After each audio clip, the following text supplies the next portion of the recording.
Bien, suponemos que por razones de que todos estamos de luto por la muerte de nuestro querido Hugo Tolentino, Ramón Albuquerque, antes de entrar en materia, tendrá algunas palabras para recordar a Hugo Tolentino. Adelante. Hugo Tolentino, sin duda que es uno de los intelectuales más encumbrados que ha tenido la República Dominicana, de dedicación exclusiva. Él se graduó en la Eugenio María de Hostos, pero un dato curioso es, tal vez muchos dominicanos lo sepan, pero no se excusan por repetirlo, es que él nació al mismo tiempo que Trujillo se juramentaba presidente, porque él nació el 28 de agosto de 1930. Su padre era Vicente Tolentino Tolentino Rojas, un intelectual de Santiago, de la clase media, mulato, pero casó con Qatar Dip, una libanesa, y entonces el presidente Horacio Vázquez, puesto que él era ministro de Horacio Vázquez, el 28 de agosto de 1930, le permitió vivir en el Palacio Presidencial, de manera que el doctor Hugo Tolentino Dip nacía en el Palacio Presidencial al mismo tiempo que Trujillo se juramentaba presidente de la República. Y entonces él estudió en la Eugenio María de Hostos, se graduó de bachiller y tan pronto entró entonces a la Universidad Autónoma de Santo Domingo, donde se graduó de Derecho en 1953 y su tesis fue la tesis del origen del Estado haitiano y del Estado dominicano y el Estado haitiano, algo así. Y entonces tuvo una contradicción fuerte con su padre por la lealtad a Trujillo y se fue a Europa. En 1954 se inauguró en la Universidad Central de Madrid y en 1959 se graduó en la Universidad de París. Pero en el 60 se fue a Londres y consiguió ingresar como profesor ayudante de Historia de las Antillas durante el siglo XIX.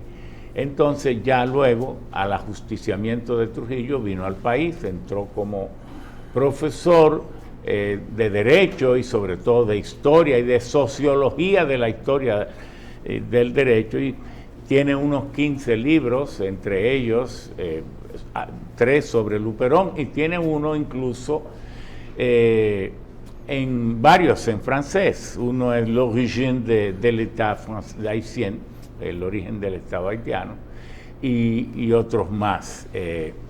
Fue un gran poeta también y un fino escritor, y sobre todo ahora al momento, cuando murió, formábamos parte, porque el Partido Revolucionario Moderno le debe mucho a su inteligencia de don Hugo, porque el presidente del partido y la secretaria general, Paliza y Carolina, fueron juramentados por la Comisión Nacional Organizadora, pero esa misma comisión tuvo que someterle al liderazgo y a los salientes presidente y secretario general un memorando en el que le decía que habían como 62 municipios en los cuales había serios problemas que no pudieron resolver y que lo dejaban en sus manos para que lo resolvieran.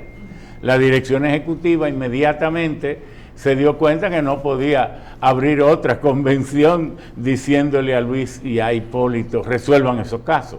Entonces decidió escoger una comisión de personalidades que estuviese por encima, digamos, lo rápido del bien y del mal, y recayó sobre doña Sonia Guzmán, la hija del expresidente Guzmán, Hugo Tolentino y nosotros, y nos entregaron entonces un documento, tanto Luis como Hipólito, como la alta dirección, de que somos la Comisión de Solución de Conflictos y sus decisiones no puede apelarlas nadie y que el partido las acoge tal como las emitamos. Y lamentamos por eso, después de ese extraordinario trabajo, todos los casos se resolvieron todos los de las seccionales, trabajando hombro con hombro, y allí me di cuenta que lo que quedaba de vida en Hugo Tolentino era simplemente un tesoro. Él no se ha ido, ahora se queda con nosotros para siempre. Bien, el doctor Tolentino tenía su diagnóstico y dejó algunas disposiciones que se han conocido por sus más allegados.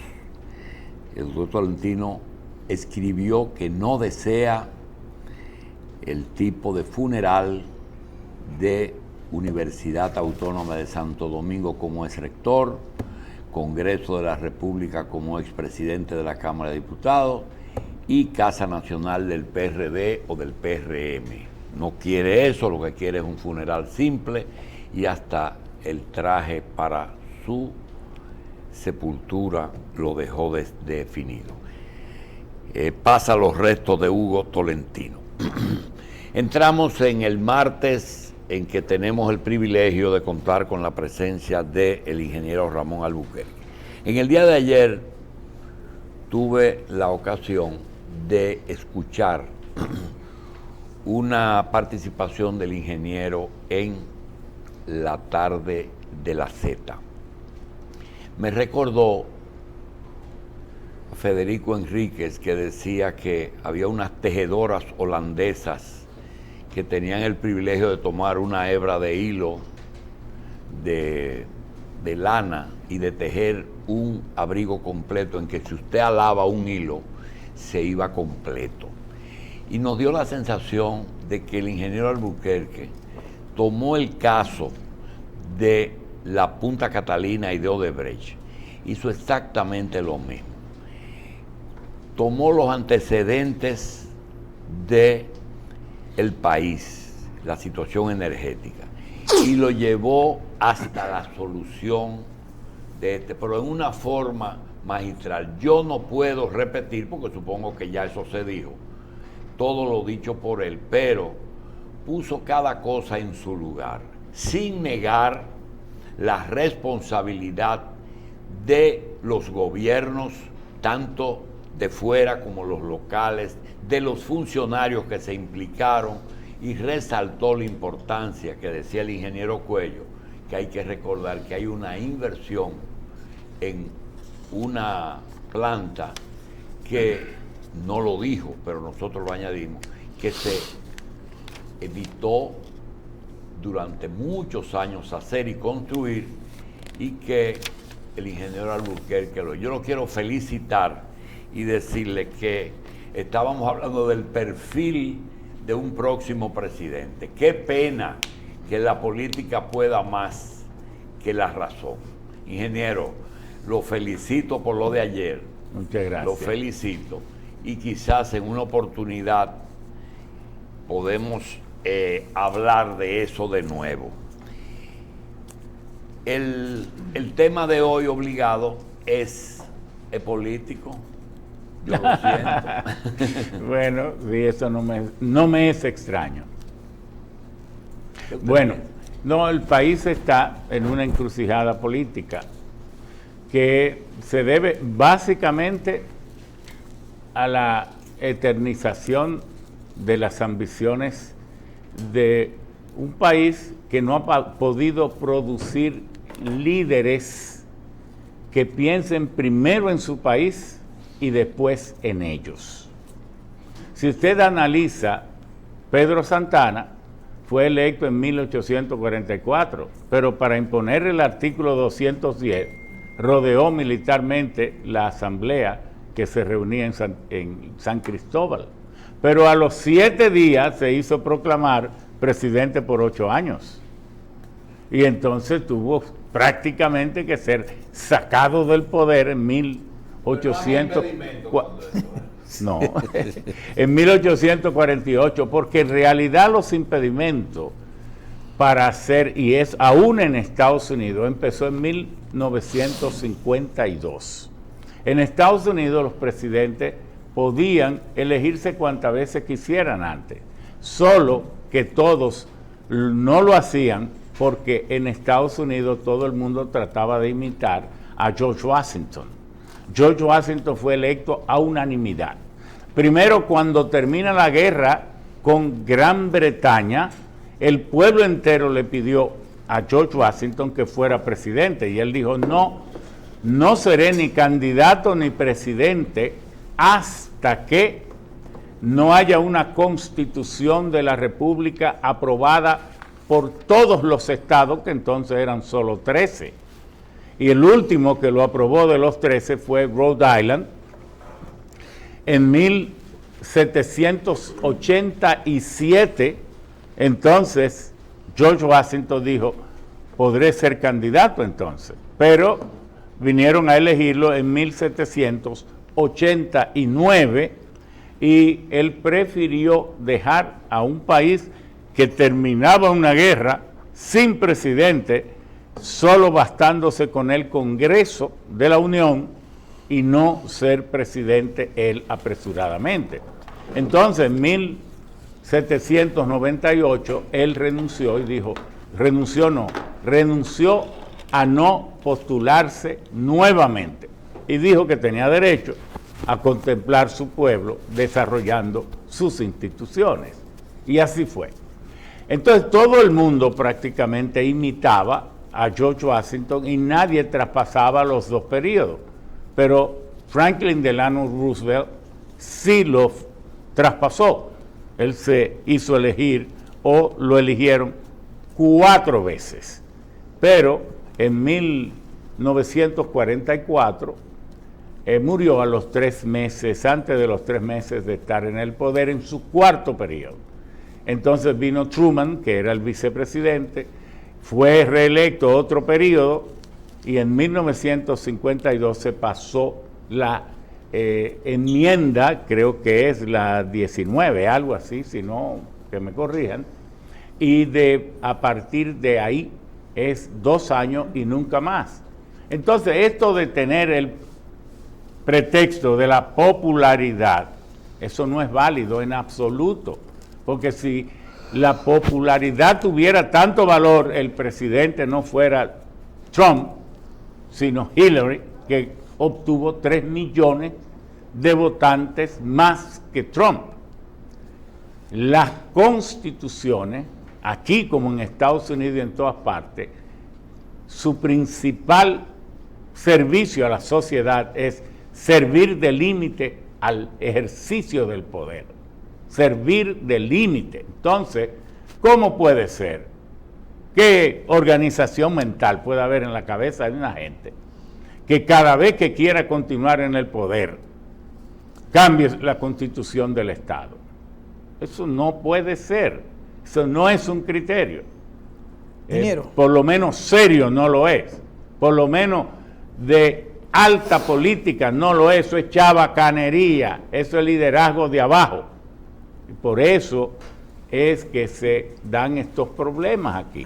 Lo mismo ocurrió con Buenaventura Báez, luego lo mismo ocurrió con Lili, lo propio ocurrió, ese Horacio Vázquez se fue presidente 2 o 3 veces antes de que lo eligieran el 24, en 1924, dando golpe de Estado, con azonadas. Trujillo se sabe lo que hizo. Balaguer se robaba las elecciones, el PLD se lo ha robado. Yo he dicho que con el acuerdo, el ofrecer y engañar al mundo diciendo que se hacen reformas para perfeccionar la democracia, y el acuerdo, el Petrocaribe sirvió de base para la instalación de esa dinastía de poder, porque ¿qué pasó? Que han vendido reformas que lo que han hecho es involucionar institucionalmente y prácticamente tienen una democracia formal, pero una dictadura de hecho. Y Petrocaribe sirvió para usar más de 6.800 millones de dólares. Lo usó el PLD con el subterfugio de que los usaba para el subsidio eléctrico y otras cosas más. Y lo que hizo fue, nunca le bajó un peso, ni a la gasolina, ni al gasoil, ni a nada, y utilizó esos 6.800 millones para hacer lo que le dio la gana en el poder e intronizarse en el poder. Entonces está bueno que a un pueblo se le coja de relajo. Y por eso está bien que vaya Luis con toda su gente, Hipólito si quiere ir, si no quiere ir que no vaya, está bien que vaya Leonel, está bien que vaya todo el que pueda decir, queremos institucionalidad y respeto a la Constitución. Ingeniero, de acuerdo a ese relato, se puede concluir que la mentalidad política del dominicano no ha cambiado, uno, y dos, acompañan esas reformas siempre lo que son los actores políticos, los representantes del pueblo, y esos representantes del pueblo no se han dedicado a educar a sus representados para que conozcan sus derechos constitucionales. Eso es así. Y también el mismo modelo de organización política que se ha utilizado, pero aquí no hay magnanimidad en el liderazgo político.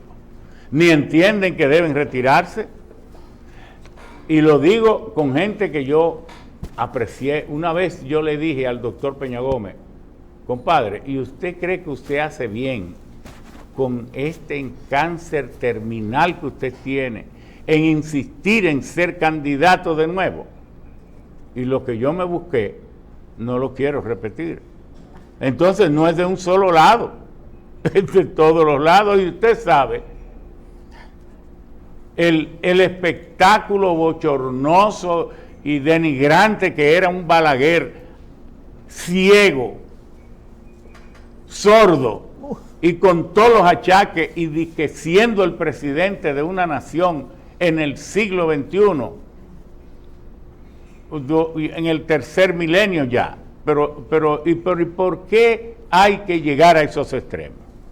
Ingeniero. Pero un Juan Bosch, siendo candidato a la presidencia, cuando ya se sabía que estaba senil, ¿qué iba a hacer el PLD con una persona senil en el poder? Pero ¿qué iba a hacer el país con eso también? Entonces, hay muy poco respeto en la vida política, y déjeme decirle, aunque esto no tenga ninguna importancia, por eso yo, que mi vida ha sido la tecnología y la ciencia, me asqueo de la política, y ustedes no me ven a mí de candidato, porque me repugnan muchas de estas cosas. Y entonces una serie de adulones y suapeadores de piso, sonriéndole y diciéndole que sí a todos las sin razones que propone el líder de turno.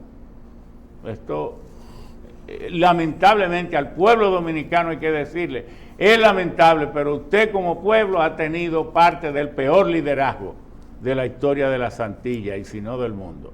Pero por otra parte, eso ha tenido unas consecuencias muy nefastas en el pueblo, porque el pueblo, ¿qué es lo que hace? Reproducir lo que ve arriba, y entonces en el pueblo abajo hay una teoría de me busco lo mío y lo otro no me importa. Que usted oye gente, sabiendo que Trujillo hizo lo que hizo, él nunca me hizo daño a mí, para mí nunca fue malo. Entonces, oiga, aquí hay que hacer un proceso educativo profundo, a ver si cambiamos, porque lo que hay aquí es una inversión casi total de valores.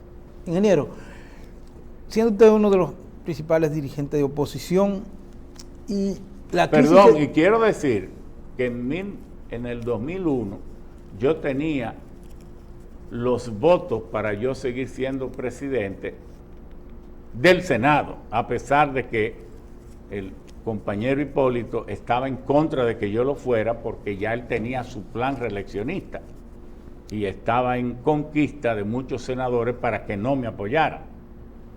Y cosa que yo he discutido con él, y él lo sabe, y sabe que nos toleramos y nos vemos bien, pero que yo no comparto lo que hizo en el 2002 comprando la Asamblea Revisora, que también la compró. Es decir, que usted a veces, si no es algo nuevo, todo lo que existe no sirve. Entonces, yo dije, tengo 3 periodos, ¿para qué tratar de elegirme para un cuarto? Tú estabas en el Congreso, para un cuarto periodo. ya no eran 24, ya eran solo 16 que me apoyaban, pero yo dije, no, es que yo no quiero ser el presidente del Senado, porque no quiero que se vea como que existiendo muchos de ustedes con la brillantez necesaria, tenga que ser yo siempre. Pero eso no debo decirlo porque lo hice yo, pero ¿quién lo hace aquí? Mire, Eso lo que le quería preguntar es, como dirigente prominente de la oposición, y cuando esta crisis que está afectando el partido oficial, ¿cómo usted cree que va a resolverse esto sin que salga la población afectada? El PLD lo que debe hacer es ahondar su crisis, a ver si salen todos de ahí y dejan de robarle al país. Nadie debe mediar con un partido que se sabe que ha saqueado esta nación. Pero esa crisis está salpicando a otros partidos. No, está bien que lo salpique, pero yo estoy diciendo lo que ojalá quiero que ocurra. A Luis Abinader se le ocurrió decir que la corrupción bordeaba los 100,000 millones de pesos por año. Pero el BID, en un cálculo que hizo, dijo que llegaba a cerca de 160,000. Multiplique eso por los años, casi 20 años. ¿Y cómo alguien puede estar deseando que un partido así, que ha saqueado el país, pueda seguir en el poder o que se le resuelvan sus problemas? A eso hay que echarle, a esa herida, sal, para que se ahonde. Ingeniero, Y lo saquen del poder, hay que decir la verdad. Pero usted ve que no puede haber una facción ganadora, es decir, por el nivel de enfrentamiento que ha habido ya. ¿Cree usted que ya en la opinión pública ya el deterioro del PLD en sí? Si usted quiere, estúdiese al príncipe de Nicolás Maquiavelo, pero no solo el príncipe. José Israel, que es un buscador de libros extraños, sabe que Maquiavelo tiene El arte de la guerra, un librito porque Maquiavelo escribió El Príncipe en 1515, pero Erasmo de Rotterdam, no sabemos por qué, no se lo quiso publicar hasta 1527. Sin embargo, un libro que Maquiavelo había escrito después del 1515, en 1518, entonces él se lo publicó en 1519 y ese fue El arte de la guerra. Y en el arte de la guerra, dice Maquiavelo, que dos príncipes no pueden estar en el mismo espacio. Ahí hay una lucha por el dinero robado, porque ¿cuál ha hecho más? Ahí hay una lucha por el espacio político y entonces un temor colectivo y general de no quedar fuera del poder por lo que le puede pasar, no tanto por ni las fuerzas políticas internas, ni los jueces, ni los fiscales nacionales que por lo general fueron electos por ellos mismos y además están salpicados de una ceguera judicial que no ven el delito donde está. No es tanto eso, sino por las fuerzas internacionales, porque esto de Odebrecht no se originó aquí. Esto es el Departamento de Justicia de Estados Unidos. ¿Por qué? Porque en los países desarrollados lo que más se cuida es el orden judicial.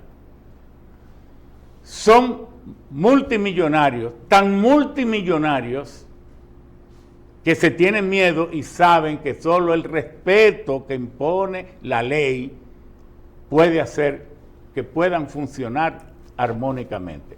Porque este mundo está controlado por 43 familias. El mundo entero, 43 familias, de los cuales 18 familias controlan el dólar de Estados Unidos. Entonces, y por tanto controlan el euro. Porque ¿de dónde es que usted cree que están los herederos de esos imperios? De Carlomagno, la casa de los Habsburgo y todo. Esas son fortunas que decía la BBC que en los últimos 2 años se han embolsillado un crecimiento de su fortuna global que sobrepasa los 2 trillones cuando el PIB total del mundo son 77 trillones. Bueno. Entonces, no, espérate, entonces yo pienso que lo que pasa aquí, con estos espantos de no querer dejar el poder, es porque esa justicia internacional de los países desarrollados, que se ha metido en los asuntos internos de aquí, aparentemente con Odebrecht, pero no es por meterse en los asuntos de aquí, es que esa Odebrecht pisó los callos y afectó los intereses de las grandes transnacionales del país más poderoso del mundo. Entonces, han enfilado los cañones para acá. Y si una característica tiene esta justicia, es que ni perdona ni olvida. En este caso de Odebrecht de aquí, lo único que le salvaría a ellos es llegar a la verdad, al corazón de la verdad. Porque es que nadie estará libre de que un juez o un fiscal o un investigador, hasta por una inquietud académica, se encuentre con los nombres de ellos, porque esos nombres están en un sitio, se sabe quiénes son, y lo van a demoler, porque esa no es la justicia dominicana. Bien. Es la justicia de el mundo rico del mundo, que entiende que ya que ellos se robaron y sus antepasados todo, ahora deben marchar en orden con el imperio de la ley. Fíjense cómo cambian las cosas. Pero así Le puso buena la cosa, ya casi terminando, ingeniero, porque tenemos que entregar. Gracias por estar con nosotros. La justicia parece como una calle, cuando le asfaltan los baches quedan abajo ya. Sí.